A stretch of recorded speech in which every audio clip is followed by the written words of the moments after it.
পঞ্চম শ্রেণী পরিবেশ ও বিজ্ঞান পূর্ণমান 30।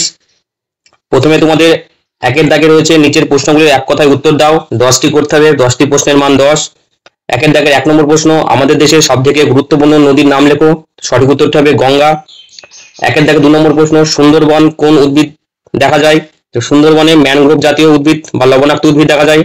একের দাগে 3 নম্বর প্রশ্ন, পশ্চিমবঙ্গের সবচেয়ে উঁচু পর্বতশৃঙ্গের নাম কি? তো সঠিক উত্তরটি হবে সান্দাকফু।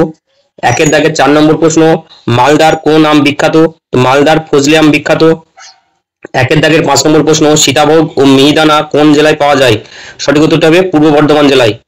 একের দাগের 6 নম্বর প্রশ্ন, পশ্চিমবঙ্গের একটি বন্দর শহরের নাম লেখো। তো পশ্চিমবঙ্গের একটি বন্দর শহর হলো হলদিয়া। একের দাগের 7 নম্বর প্রশ্ন, রবীন্দ্রনাথ ঠাকুর কোথায় আশ্রম বিদ্যালয় প্রতিষ্ঠা করেন? রবীন্দ্রনাথ ঠাকুর বোলপুরের শান্তিনিকেতনে অর্থাৎ বীরভূম জেলায় তিনি আশ্রম বিদ্যালয় প্রতিষ্ঠা করেন। একের দাগের 8 নম্বর প্রশ্ন, স্বাধীনতার জন্য লড়াই করেছিলেন এইরকম একজন মহিলার নাম লেখো। তো সঠিক উত্তরটি হবে মাতঙ্গিনী হাজরা। একের দাগের 9 নম্বর প্রশ্ন, নেতাজির কোন তারিখে পালন করা হয়? নেতাজির জন্মদিন পালন করা হয় 23শে জানুয়ারি। এবারে একের দাগের 10 নম্বর প্রশ্ন, একজন আদিবাসী স্বাধীনতা সংগ্রামীর নাম লেখো।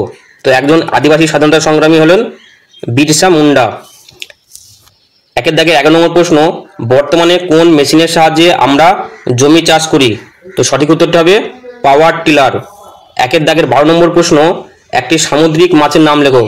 তো একটি সামুদ্রিক মাছের নাম হলো চাঁদা, এছাড়াও ভোলা, ইলিশ, সার্ডিন ইত্যাদি। এবারে 2-এর দাগের শূন্যস্থান পূরণ করো, যে কোনো 5টি, প্রতিটি প্রশ্নের মান 1। 2-এর দাগের 1 নম্বর প্রশ্ন, ড্যাশ সালে চালের দাম 4 গুণ হয়েছিল? তো সঠিক উত্তরটি হবে 1966 সালে। 2-এর দাগে 2 নম্বর প্রশ্ন, রাসায়নিক সার ব্যবহার করলে জমির ড্যাশ কমে যায়? তো সঠিক উত্তরটি হবে জমির উর্বরতা কমে যায়। 2-এর দাগে 3 নম্বর প্রশ্ন, ড্যাশ দিয়ে বর্তমানে জমিতে চাষ করা হয়? সঠিক উত্তরটি হবে পাওয়ার টিলার দিয়ে। 2-এর দাগে 4 প্রশ্ন, ড্যাশ টেরাকোটার জন্য বিখ্যাত? সঠিক উত্তরটি হবে বাঁকুড়া জেলা। 2-এর দাগের 5 নম্বর প্রশ্ন, ডক্টর সর্বপল্লী রাধাকৃষ্ণনের জন্মদিন ড্যাশ হিসাবে পালিত হয়? সঠিক উত্তরটি হবে শিক্ষক দিবস। 2-এর দাগের 6 নম্বর প্রশ্ন, তাঁতের শাড়ি তৈরি হয় ড্যাশ? সঠিক উত্তরটি হবে তাঁতের শাড়ি তৈরি হয় নদিয়া জেলার শান্তিপুরে। এবারে 3-এর দাগে সঠিক উত্তর নির্বাচন করো, যে কোনো 5টি, প্রতিটি প্রশ্নের মান 1। 3-এর দাগে 1 নম্বর প্রশ্ন, লাল মাটির অঞ্চলে বৃষ্টিপাত সঠিক উত্তরটি হবে বেশি হয়। 3-এর দাগে 2 নম্বর প্রশ্ন, বর্ধমান জেলায় চাষ ভালো হয়? সঠিক উত্তরটি হবে ধান। 3-এর দাগে 3 নম্বর প্রশ্ন, আনারস চাষ হয়? সঠিক উত্তরটি হবে তরাই অঞ্চলে। 3-এর দাগে 4 নম্বর প্রশ্ন, সরপুরিয়া পাওয়া যায়? সঠিক উত্তরটি হবে নদিয়াতে। 3-এর দাগে 5 নম্বর প্রশ্ন, আমাদের স্বাধীনতা দিবস পালন করা হয়? সঠিক উত্তরটি হবে 15ই আগস্ট। 3-এর দাগে 6 নম্বর প্রশ্ন, রেলের ইঞ্জিন তৈরি হয়? সঠিক উত্তরটি হবে চিত্তরঞ্জনে। এবারে 4-এর দাগে নিচের প্রশ্নগুলির উত্তর দাও, যে কোনো 5টি প্রশ্নের উত্তর, প্রতিটি প্রশ্নের মান 2। 5টি প্রশ্ন, প্রতিটি প্রশ্নের মান 2। 4-এর দাগে 1 নম্বর প্রশ্ন, ধাপ চাষ কি?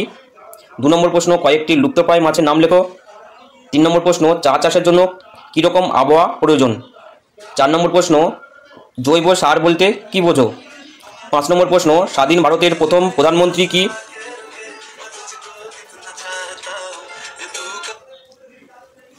5 নম্বর প্রশ্ন, স্বাধীন ভারতের প্রথম প্রধানমন্ত্রীর নাম কি? তার জন্মদিন কোন দিবস হিসাবে পালিত হয়? 6 নম্বর প্রশ্ন, কবে পরিবেশ দিবস পালিত হয়? সেই দিন আমাদের কি করা উচিত? 7 নম্বর প্রশ্ন, ক্ষুদিরাম বসু ও প্রফুল্ল চাকি কেন বিখ্যাত? এবারে 8 নম্বর প্রশ্ন, উত্তর দিনাজপুর জেলায় কোন কোন ফসলের ভালো চাষ হয়? তো এই ছিল তোমাদের একটি পঞ্চম শ্রেণী পরিবেশ ও বিজ্ঞানের পূর্ণাঙ্গ নমুনা প্রশ্নপত্র। তোমরা ভিডিওটি কেমন লাগলো কমেন্টে জানিও এবং বন্ধুদের সাথে শেয়ার করে নিও। আজ করছি, ধন্যবাদ।